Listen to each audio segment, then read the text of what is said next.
Welcome to the Relationship Diversity Podcast, where we celebrate, question, and explore all aspects of relationship structure diversity, from soloamory to monogamy to polyamory and everything in between, because every relationship is as unique as you are. We'll bust through societal programming to break open and dissect everything we thought we knew about relationships, to ask the challenging but transformational questions: who am I, and what do I really want in my relationships? I'm your guide, Carrie Jaroslaw, best-selling author, speaker, intuitive, and coach.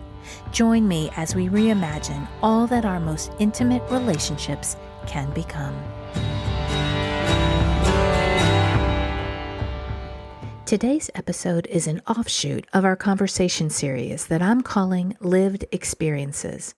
In it, we hear life stories from the people who live them with the intention of cultivating understanding, empathy, and connection.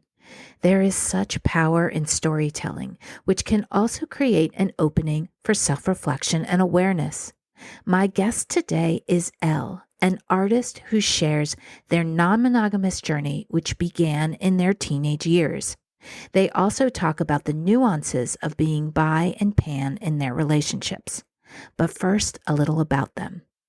Elle is an experienced performing and visual artist, fitness instructor, intuitive reader, and home decluttering specialist. Their eclectic interests brings them to unite people through laughter, witty observations, and looking at life unconventionally. Let's get into the conversation. Hello, everyone, and welcome to this episode of Relationship Diversity Podcast. I am so excited for my guest today. Elle is here to share their story about their life so that we can understand and learn more about other people to bring us more together. That's the intention. So Elle, welcome so much to the podcast. Hi there, Carrie. It's so exciting to be here. I'm really fired up to talk about a lot of this today. Yes, because we just briefly talked before we hit record, and I already feel like I learned so much that is going to be helpful for the people who are listening. And so let's jump right into your story. Can you share a little bit about your childhood, where you grew up, what relationship beliefs that you saw around you took on, and let's start there. I grew up in the Southern California area. So my childhood was the 80s and early 1990s. My parents got divorced when I was somewhere between 6 and 7 years old. And for a divorce situation, I would consider it to be honestly one of the more positive situations that I've witnessed. Both my parents made every effort to be present for me in a lot of different ways. My mom did end up having more primary custody of me most of the time, and that was kind of typical for something that happened at the time. And then I would see my dad roughly twice a week or so. He was always there, and he actually lived within walking distance in the same neighborhood. So it wasn't like a huge separation or a huge chore to try to visit both of them. I really, appreciate the attention given to try to create a workable environment of having, multiple parental figures present. My parents actually both happen to be immigrants from Romania, but I feel that much like many immigrants of the time did, they found themselves kind of assimilated into what I saw a lot of my parents doing at the time through the 80s and early 90s, which was they were together for one or a few kids at a time. And then a lot of the marriages did not necessarily work out. I'm just speaking honestly to what I feel that I witnessed during that time period. It feels like that was a pretty typical experience. That was my experience. So I grew up in the 70s and 80s, but yeah, went through that and saw that happen a lot in the 80s.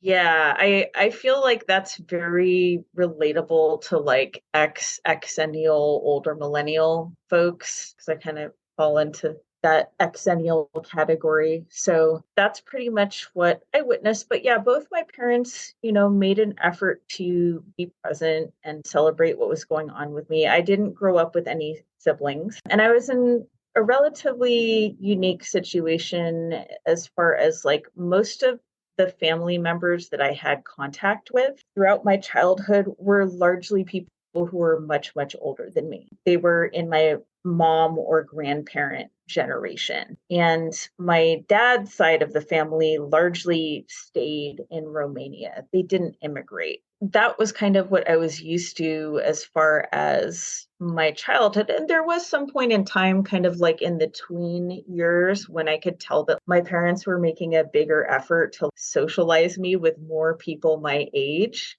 And sometimes it went really well. Sometimes it went horribly. I don't know if that's like a common only child experience. I did end up having like a good handful of friends, but I ended up sort of being the type of person who usually had a handful of strong, close friends. And then that was kind of it. And then there were sort of the more adult figures in my life. So, what were your relationships like early on in your childhood, teenage years, tween years, and beyond? Starting in like the tween years, I remember having crushes on people and stuff like that. My mom was fairly strict about not really allowing any serious dating situations until junior, senior year of high school. So I was like maybe 16-ish. I wasn't terribly interested in much of anything before that time. And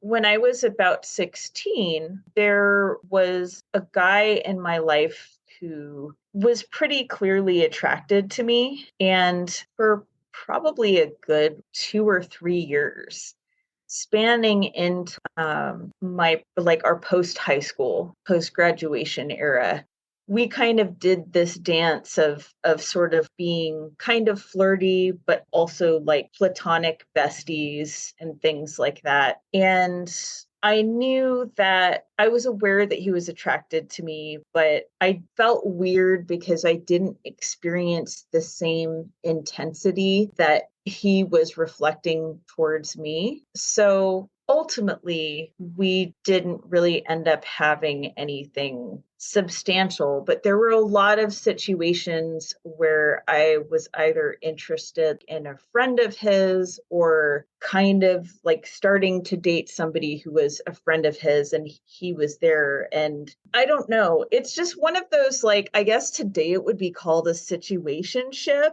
probably.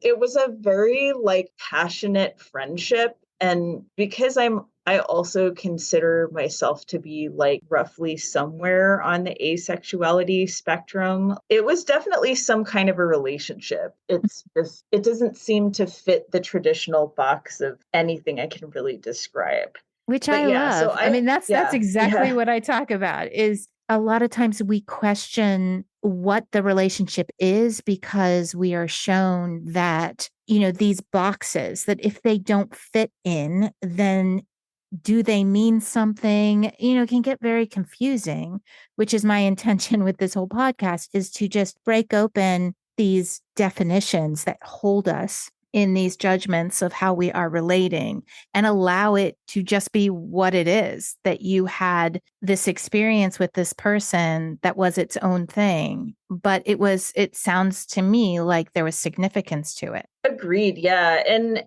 particularly at that age, like there's a lot of heteronormative Mhm. scripts that are in circulation, and there's a lot of monogamy normative script, especially at the time. At the time, which would have been towards the late 90s into the very early 2000s, that's really like the very beginning of when a lot of us started to pull apart some of those ideas, only in a very like introductory kind of way, in more of like a publicly aware way, I guess, because it went parallel to the popularity of the internet. So there's so many like monogamy scripts and cisgendered scripts Right. and gender baggage that circulates around at that time, which is really interesting too, because like looking back now, identifying as an agender person, I feel that I was raised fairly towards in an agender, like not super gender baggage way. I was taught like, here are possibilities of interests and things you can do. For the most part, you like what you like. If drawn to like designing fashion for your paper dolls, which was a thing I was into for a while because actually like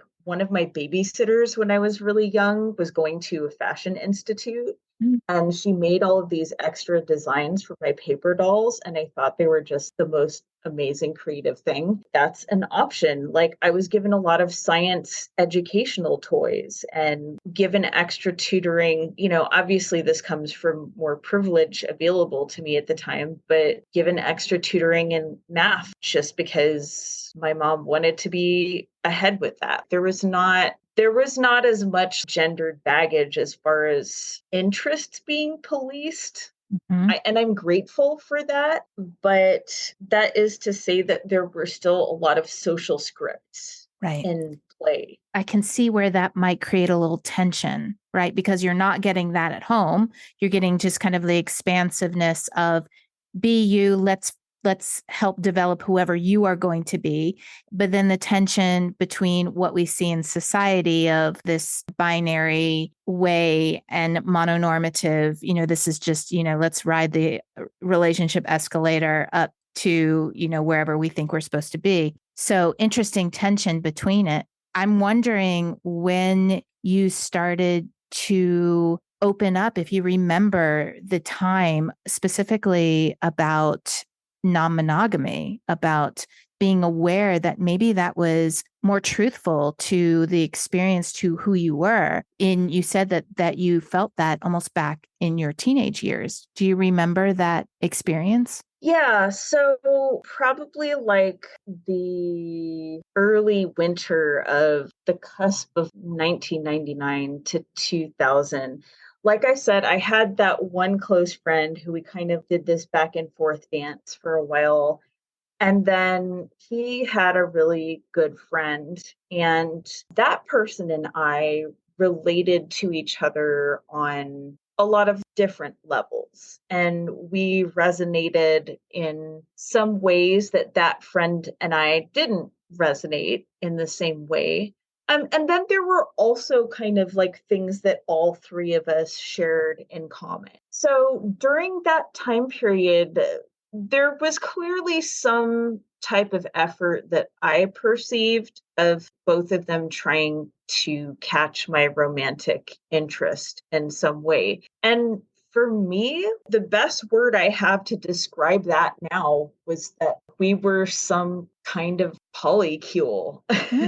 Yeah. I almost wanted to say triad because the two of them had a pretty close existing friendship previous to me becoming close to them. And I can't speak either way to the extent of that. I can't vouch for whether or not there may have been some romantic feelings or queer feelings, TM, and I'm not aware of the fullness of their connection and emotionality between them. So I personally consider, and I don't know 100% because I'm not super in touch with either of these people anymore, but I don't know 100% whether they would be on board with this. But I kind of mentally consider that to be the first polyamorous or consensually non-monogamous situation I was in. And it's interesting because it's pretty shortly thereafter, probably like after I graduated college in the mid 2000s,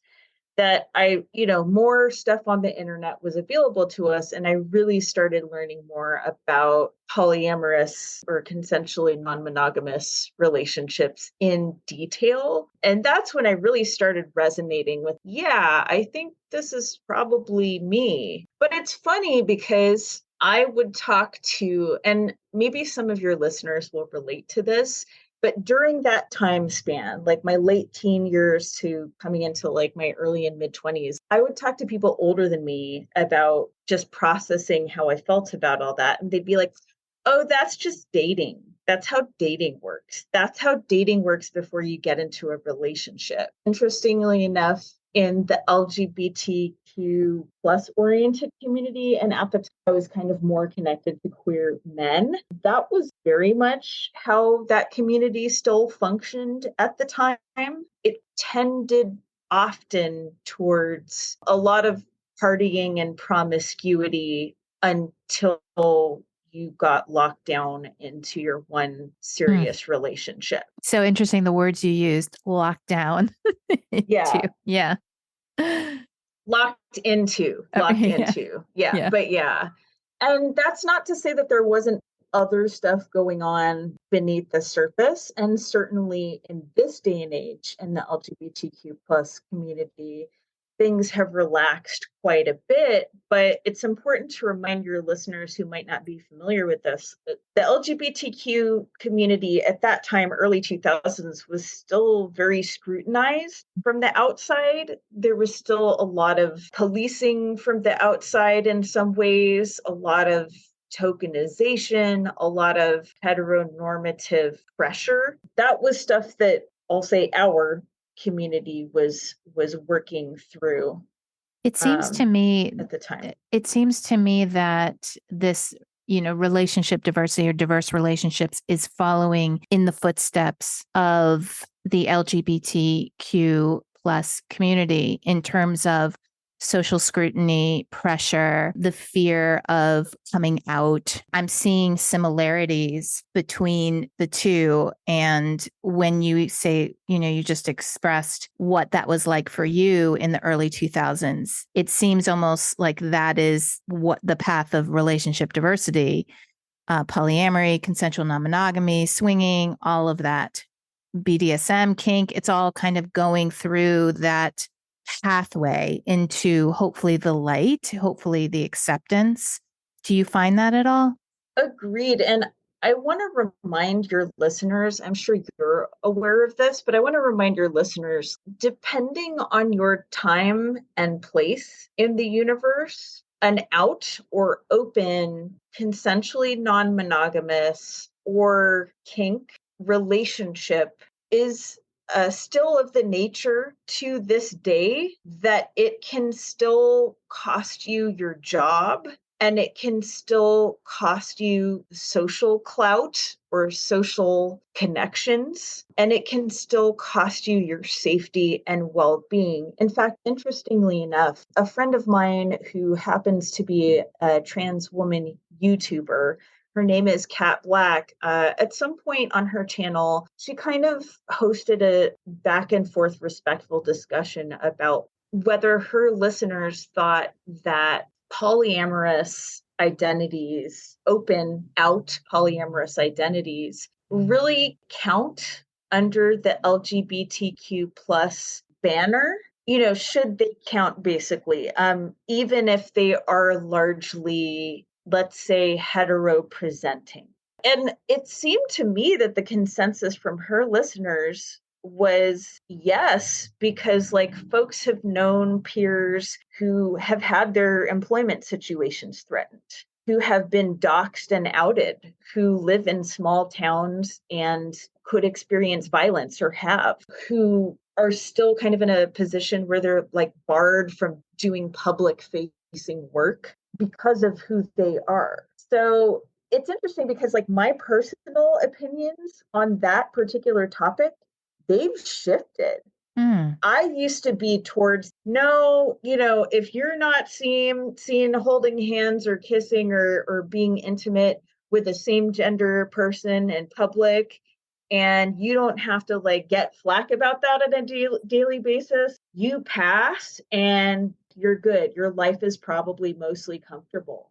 My viewpoint on that, well, especially unfortunately in this day and age with all of this anti-everything legislation here in the US where, you and I are located, my viewpoint on that over probably roughly the past 5 to 7 years has shifted hugely because I feel that we're back at that place of fear and phobia where yeah, folks who fall under that banner and want to live openly can lose their jobs. Yes, it is. It is scary. And in fact, I interviewed a while ago my friend Annie Henderson, who is a coming out coach. She calls herself a later in life lesbian and she helps people come out. And we talked about the similarities of coming out in your gender, sexual orientation, or relationship structure, and that there are similarities and judgments on all of them. So, yes, yeah. in fact, I just want to say openly to your listeners, the reason why I'm pretty much only going by my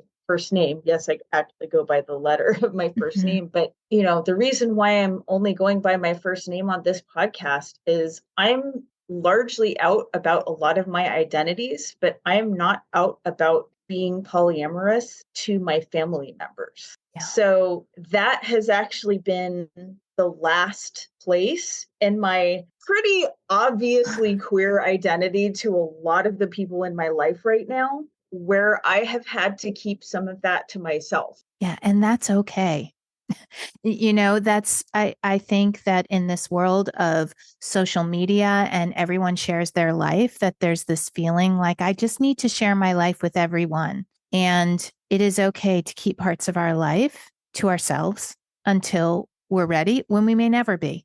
And we may just keep parts of ourselves. And I think really naturally, most of us do keep parts of ourselves. We want to feel safe. It's from a place of safety, feeling safe. So thank you for being here to talk about non-monogamy and your consensual non-monogamous life, and the courage that it takes to do that. Can you go into a little bit about your current relationship structure? Sure. So currently, I live with what in the community we often call a nesting partner. I also refer to them as my primary partner because we do, to some extent, practice relationship hierarchy. I feel that sometimes there's a little bit of a look down the nose in the polyam community when it comes to relationship hierarchy, but that is simply the structure and level of prioritization of each other that is working best for us at this moment in time. I Yep. don't feel that it has been something that has been patriarchally forced on me. Mm-hmm. I don't feel like it's something that lacked a mutual conversation to decide on it. It's simply what works best for us right now. I do have an additional partner. I even tend with them not to refer to them as my secondary partner because I feel a little bit weird about it.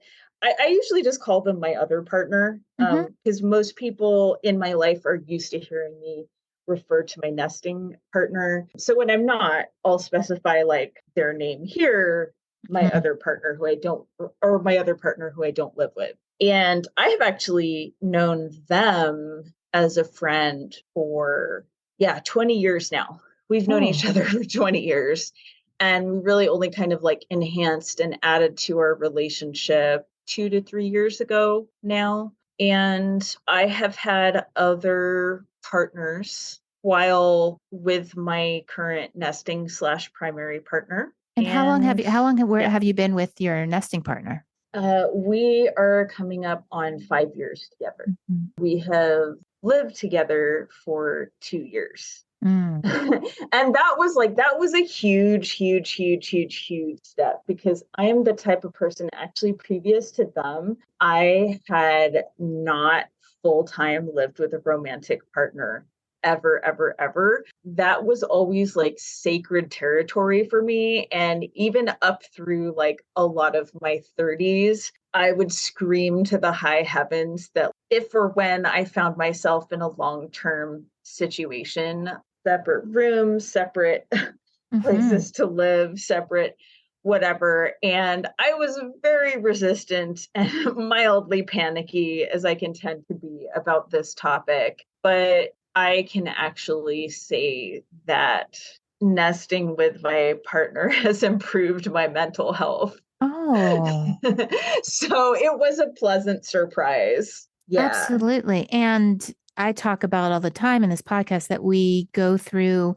different chapters of our lives, and different relationship structures tend to, just be what we're ready for in that moment, and being aware of where you are and the story of your life and how different structures can support that. Because the way you talk about always, having loved living on your own, I call that solo amory, is that we choose Mhm. that, the most important relationship is going to be the one with myself. And maybe it's in certain areas. Maybe it's just in my living space. Maybe it's in finances. And, Mm. actually being able to kind of pick apart what's important to me to maintain. Because I live with my husband and my children, and I have another partner. And at the same time, I have to have time on my own. Like, I have to have time on my own, or else I get very frazzled. My stress level goes up and my mental health dips way far down if I don't have time on my own to just process, be quiet, breathe, meditate, whatever it is, go for a walk, whatever it is. So that's really helped me to know that about myself, so that I can bring those aspects of what I call solo amory into my everyday life. And so I'm curious, you talked about in our kind of initial conversation a little bit about the nuances of, you said, being bi or pan in your primary relationships. How does that work out so that you feel that your identity and who you are can really be honored while being in your relationships? Ooh, yeah. So this is an interesting topic, not only on a personal level, but I think on like a generic social kind of level, because there can be a lot of push-pull here and a lot of interesting things going on. Largely in my past, the more serious or more physical or sexual connections that I've had with femme forward partners or women identifying partners, at the time, I identified more femme forward than I do now. Like I said, now I am a they, them. And actually, now I consider one of my relationship identities in a very queer fluid way to resonate with like identifying as a gay man a lot of Mhm. the time, even though I don't gender like solo gender wise identify as transmasculine largely. I just feel like I have gay man relationships. It's hard Hmm. to explain. It's just me. I don't know. I can't really like super get into it I think without I just being understand like, that, that's though. me. But Hmm. so that's like one aspect of me, or a gay or queer man, you could say, I'd expand it out a little bit with the language we have these days. Yeah. So a lot of the dating and exploring I did with more femme forward partners in my past was often within the confines of having another male or masculine forward. I don't want to say male. I want to say masculine forward or man identifying partner Hmm. specifically. Well, cis man identifying specifically. I want to be specific about this because some people say male and female can be actually non-specific at this point. Given that, a lot of the exploring and some of the dating I did was within when I was already in another relationship with a man identifying person, but not 100%. But probably the more intense situations or the more physical or sexual situations happened within these contexts. But on a social level, I have found myself struggling more to relate to femme forward, woman forward individuals when it came to really making something longer term work. And I think partially some of that was due to circumstances. Some of that was due to just life circumstances at the time. Some of that was due to, I think, me not realizing at the time that I'd actually had very queer platonic connections with a lot of the femme forward and women identifying people in my life. But I just, again, it was another one of those things that I didn't overthink through because I was just organically being myself in a lot of situations. So I've definitely been in queer platonic dating situation-ish Mm-hmm. things or like heavy crushes that never got particularly physical because like I said, I figured out later this is part of me being towards the ace spectrum as well. And I was in some situations that got more physical and somewhat longer term. It really depended. So this was kind of like me being me from the inside out. And also I think it's worth saying that who's been interested in me has really ebbed and flowed in some odd and unpredictable ways. Towards basically 35, between when I was 35 and 38, 39, I was physically presenting a little more femme forward at the time. And I noticed a lot more women and queer people, women of all kinds, cis and trans, Mm-hmm. and queer people kind of attracted to me or interested or getting flirty. Now, kind of like over the cusp of 40, just for, I think, based on what general populations are doing, I'm encountering fewer like women and queer gender marginalized people interested. And then just kind of this surplus of masculine forward people again who are like, hey, you want to date? You want to date? I think I'm a little saturated on masculine forward people right now. So it's interesting that things have kind of Yeah, made their circle back to that. it's interesting to hear about just the fluidity with the groundedness being that you are in touch with you. You're in touch with your ever evolving self, as I think we're all evolving and growing and shifting just with circumstantial and things going on in our lives and what we're learning. And just what really hit me was you saying that it was me from the inside out. Because I think sometimes labels are helpful to help us find community, but they also sometimes, for me, just really confuse me in terms of I try to make it mental and intellectual, and it takes me away from my heart and who I just am in this moment. So I'm interested to hear what your thoughts are on labels and on just the vast amount of labels that understandably people want to understand themselves. And we have language. And so language is a way for us to understand us, connect with others, communicate who we are with other people.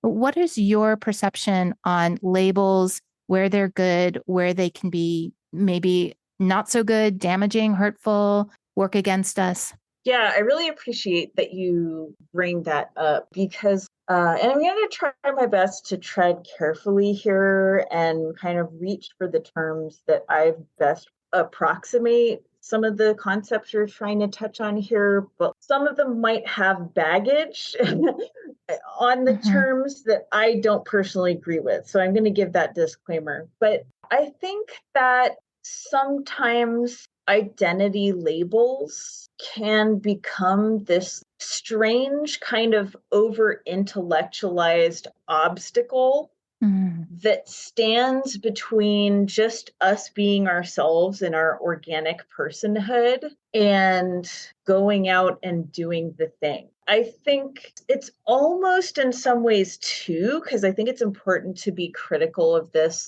It's become aligned almost with like something of a consumer identity of like, and now we have this like giant selection of terms on the grocery store shelves. And oh, which flavors look good today? You know, it almost is the paralysis of infinite choice. And at the same time, because maybe we need to hold a little bit of tension here, or a little bit of a paradox here, I think that because I experienced this, to find a word for a way that you've always felt about yourself can be such a relief.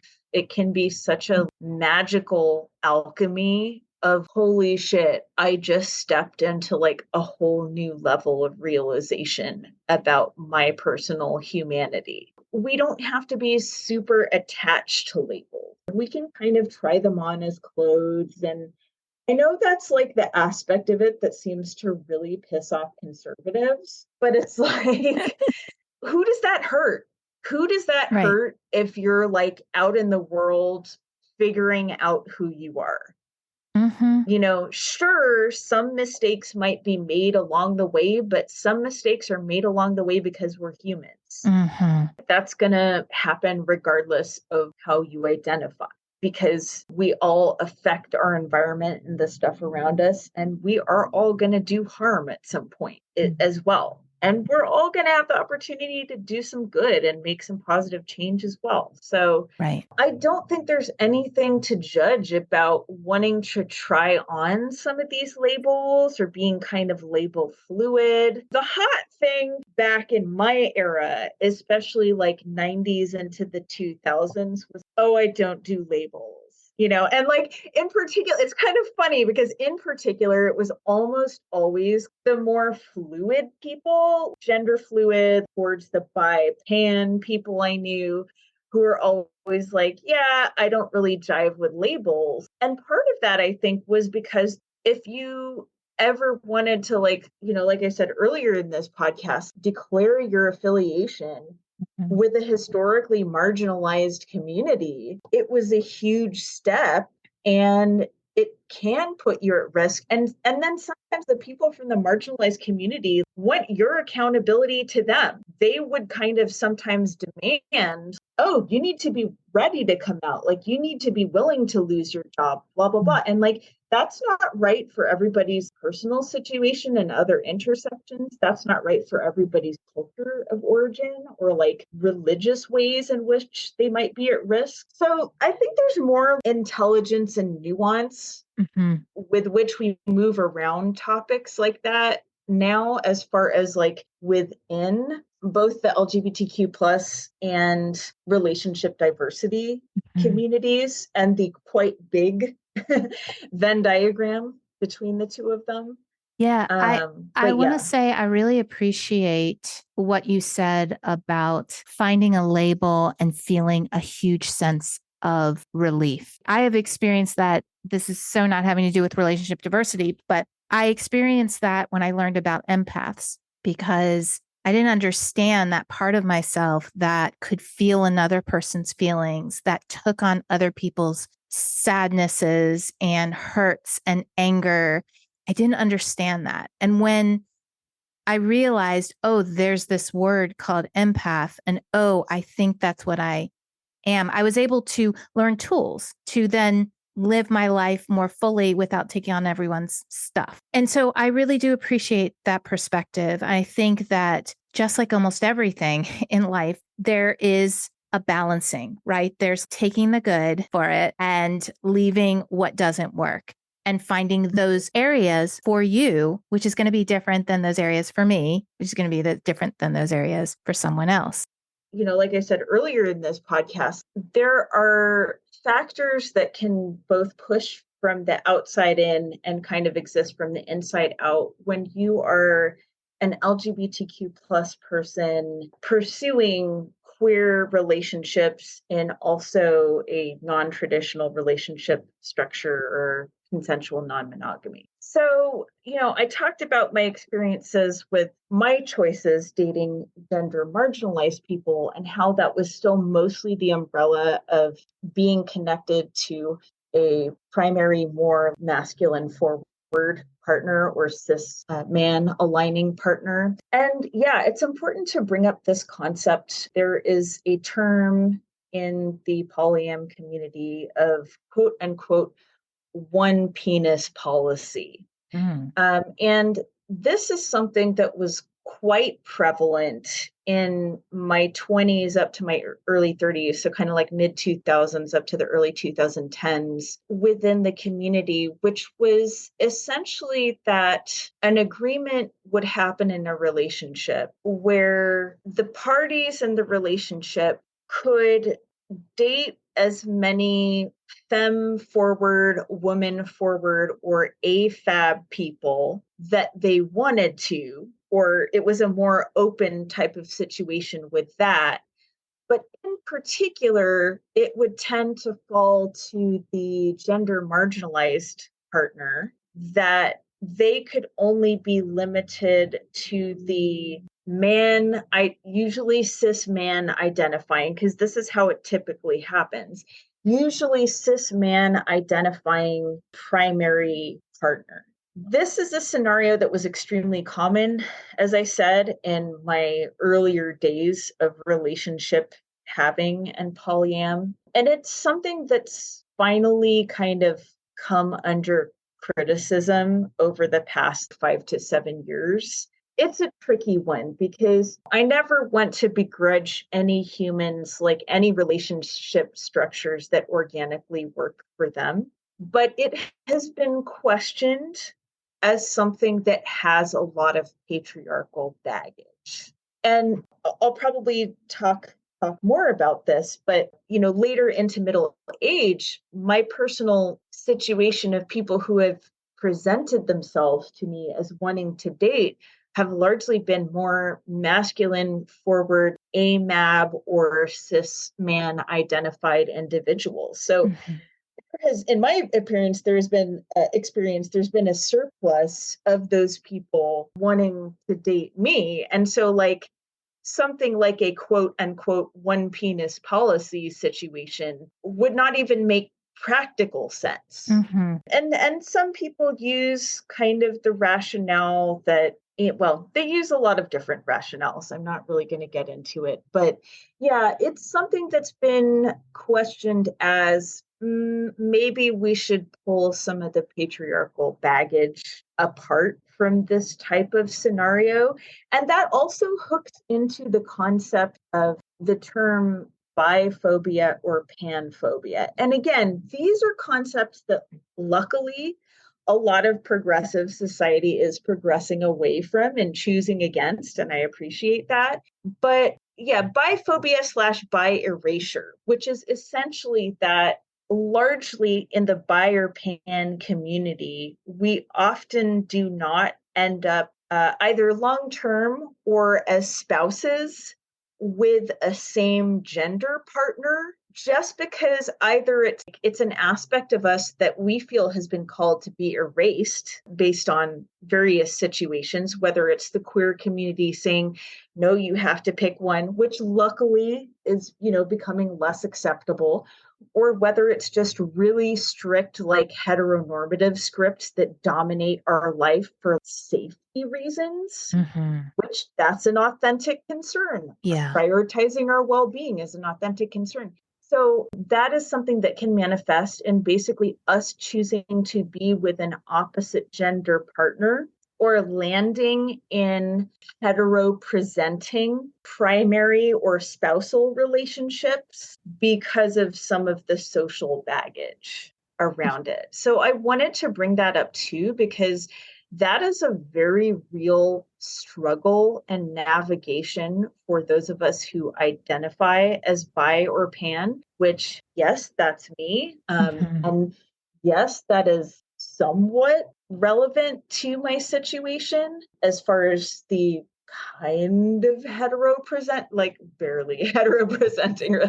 I don't know, but other people don't perceive me how I perceive myself. But yeah, so it's relevant to my personal situation, and it's something that can come up a lot in the non-monogamy community just because of our social programming and also because of patriarchy. Yeah. So I wanted to take a moment to bring that up on this show today, and maybe it's something that your listeners want to look into. I think it's important that we check ourselves on that and be mindful of those habits. Definitely. Just a question about the one penis policy. I know that we talk about that being, the patriarchy and the man wanting to feel like the man of the relationship. In other words, there's a lot of woundedness under that request, which I do also see starting to fluidly kind of move. Maybe not move out, but move. But it is really important, especially for people going into a polyamorous or just exploring consensual non-monogamy, that there is a sense of people feeling like they can be themselves as much as possible fully in their choices of who they might have other experiences with, other relationships with, other partnerships with. Absolutely. And that also brings up the important topic of, I guess the best term to describe it might be kind of like the non-monogamous rug pull. I've been in this situation multiple times, very early 20s when I was dealing with a lot of masculine forward people who were pretty new to relationships, didn't understand, hadn't done a lot of psychological work and stuff like that. But it can be quite common for even consensual non-monogamy to be discussed at the very beginning of a dating situation or a relationship. And then when things get a little hotter and heavier, or perhaps things get a little more, physical or sexual, sometimes the tune changes as far as what one or both parties may want. So I think it is really important to not only remember that relationship renegotiation can and does happen at so many different stages. Yeah. But also that it's important to know our relative hard limits and not, I guess that's a term from like the kink community, but like hard limits and like non-negotiables, even when it comes to relationship standards. And I think it's okay to give compromise-based successions for somebody we feel really strongly about, but there's a gray area where it's like, okay, let's play with this because I don't feel gross about it. And then there's like, and now I actually kind of betrayed myself. Yes. So yeah, it's about like discerning between those types of situations also. And I think when it gets confusing because sometimes when you're in the midst of it and you're trying to figure everything out, that having some kind of non-monogamous coach to help you kind of sift through everything can be really helpful. Agreed. Or a non-monogamy sympathetic or LGBTQ plus sympathetic, mental health professional or something like that. I want to end with this question. We're 15 years in the future and you're living in a world that you really love, that feels really good, nourishing, connective.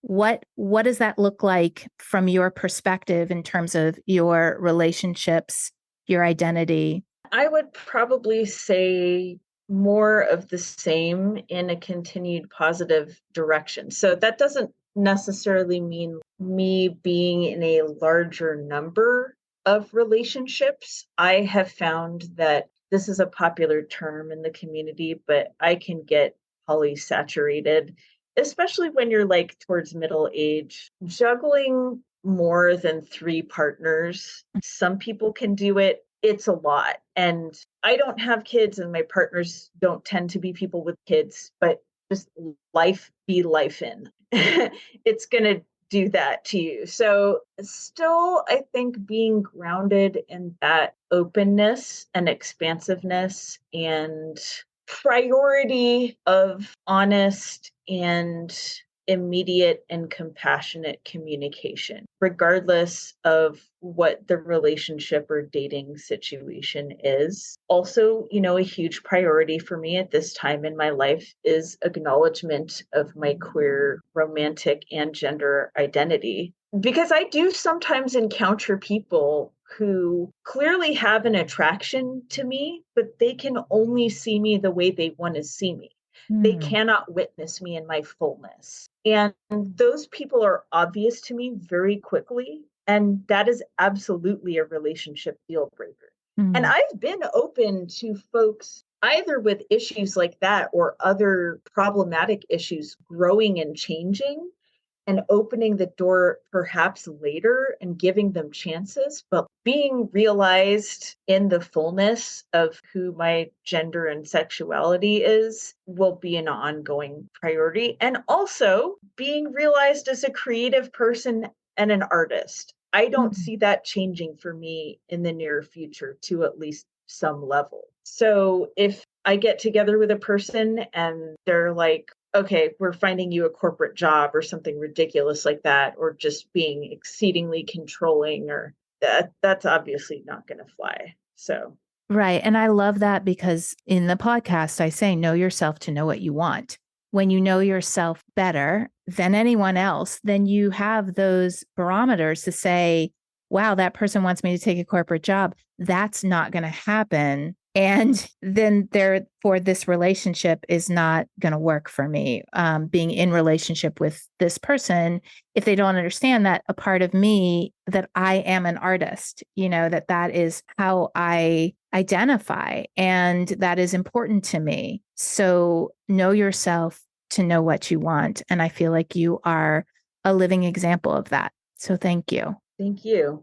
And thank you again so much for sharing everything on this podcast. I'm really grateful for your openness to share your story. So thank you, Al. You're very welcome. And I love being here because this gave me an opportunity to actually talk about a part of my life that I don't get to talk to people about in detail a lot of the time. It's been a little less forward and a little more kept closer to my chest. So it's really cool to do this. Thank you. Oh, awesome. Thank you so much.